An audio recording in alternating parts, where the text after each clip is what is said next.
Bonsoir, bienvenue dans le 18h01. Ce soir, je suis avec Olivier Chaperon. Bonsoir Olivier. Bonsoir. Olivier, la Chambre régionale des comptes a rendu en décembre son rapport sur la santé financière des trois anciennes régions de la Nouvelle-Aquitaine, donc l'Aquitaine, le Limousin et le Poitou-Charentes. On a énormément parlé du Poitou-Charentes ces dernières semaines à cause de ses difficultés, mais du coup on a très peu parlé du Limousin. Quelle était sa situation avant la fusion au Limousin?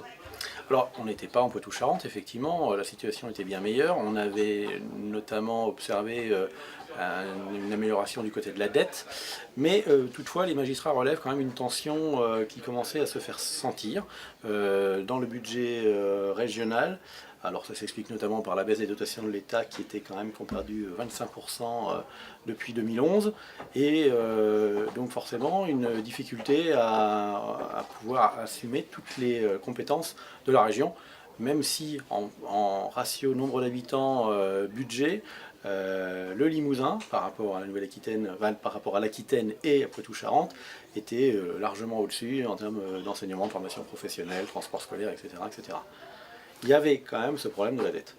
Alors, ce rapport, il est accessible à tous. Ce rapport est aujourd'hui accessible à tous sur le site internet mis en ligne par la Chambre régionale des comptes. Donc on peut consulter ce rapport de 248 pages et lire aussi, ce qui est assez intéressant, les réponses des trois anciens présidents de région dans leurs explications, alors qui sont parfois assez simples, parfois un peu plus compliquées et souvent très politiquement orientées. Donc le rapport sur la santé financière de l'ex-région Limousin, c'est à retrouver sur lepopulaire.fr et demain dans votre journal, et on vous mettra bien entendu le lien pour pouvoir consulter ce rapport.